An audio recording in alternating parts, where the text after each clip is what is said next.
Forward fam, kid, Big Boss Fable here. We back with a reaction video, man. And my apologies to everybody because I did say this, from the previous video that I had posted regarding Corona, and it was gonna be my last video to post anything about Corona, man. But this had just dropped on BBC News. Some interesting statistics as far as the death toll passing 10,000 people today across the country, I believe, or I think that's actually across the world. So that's not, RIP to everybody who's lost their lives to Corona, man. It's a sad thing. It's an epidemic supposedly that's going on. And, I do that because I don't know whether or not to call it an epidemic or not, man. People have been passing away, and I don't want to downplay that at all. But at the same time, 10,000 people worldwide is not that many, you know what I'm saying? And that's like I keep reiterating, not to downplay, I guess like the substantiability of anybody's life or whatever it is. I'm not saying that. I'm just saying, like, I was thinking that that was possibly across the country. But they have said there's 250,000 cases confirmed, and more than 80,000 people that have recovered. You know what I'm saying? So that's good to hear as well. But this dropped on BBC, and it's number 13 video on trending. So let's hop right into it, man. I'm not gonna waste too much time. Be sure to like, comment, subscribe. Let me know what you think of the video after we done watching in the comment section below. Hit the notification bell after you subscribe, and be sure to follow me on Instagram, Footworth Fabian. You know what I'm saying? Yeah. Across the world, the coronavirus pandemic has now killed more than 10,000 people. And in Iran, health officials say it is killing one person every 10 minutes. Another 149 people have died in Iran in the past day. The death toll now stands at 1,433. That is the third highest national death toll. And there are more than 19,500 cases of the virus. There are reports that many people have ignored warnings not to travel ahead of the Persian New Year. Basically. And behind all of the statistics, of course, there are countless individuals desperately trying to hold back the disease's spread, and no more so than on the medical front line in the country's hospitals. BBC Persian's Rana Rampur has been trawling through social media posts trying to get an idea of what the medic's life is like. A warning, viewers may find some of her report distressing. بچه‌ها سلام، خوبین؟ متاسفانه من خوب نیستم. Hey guys, are you all well? That's a dude. Unfortunately, I'm not well. I still have a fever. I'm taking multiple medications. God willing, they will work.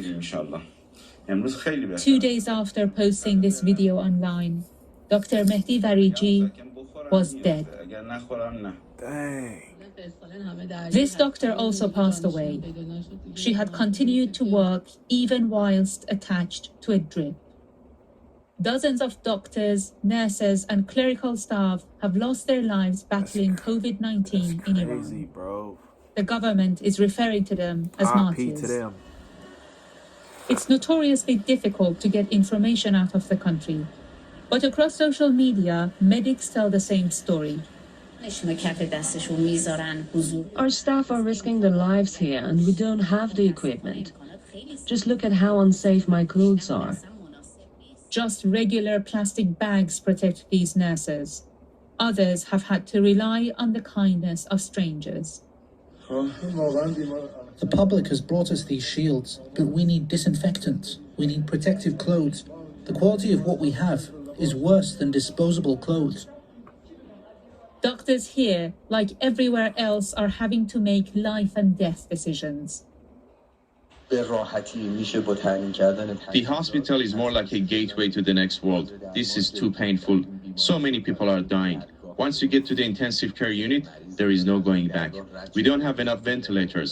We have to prioritize the young patients over the older ones. Despite building several new field hospitals, Iran has been widely criticized for its handling of the crisis. but the government says it's been severely hampered by US sanctions.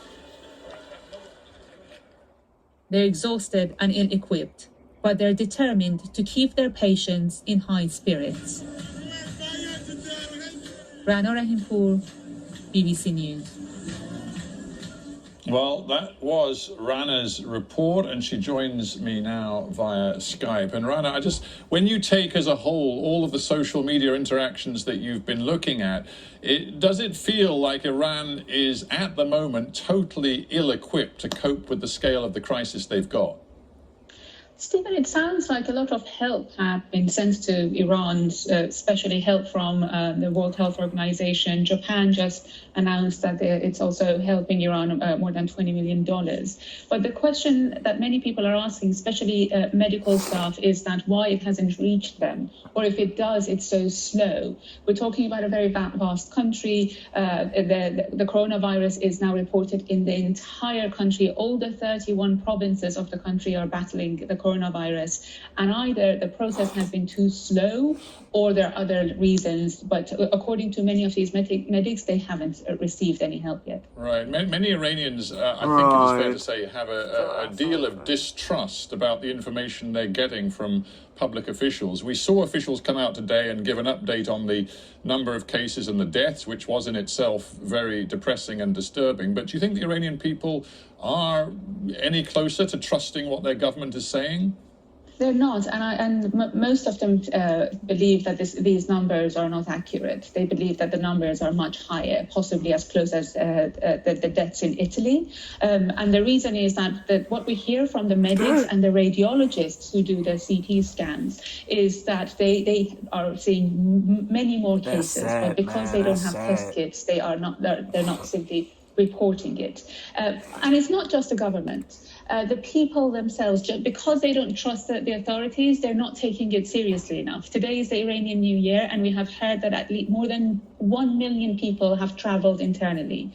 And it's possible that they have now moved the virus from one city to another, despite the fact that the authorities are begging people to stay indoors and not travel. Yeah, that's interesting. I've seen pictures of Iranians blithely saying, I'm getting in my car, I'm going to visit family and friends out of Tehran. Why? Why are they doing this?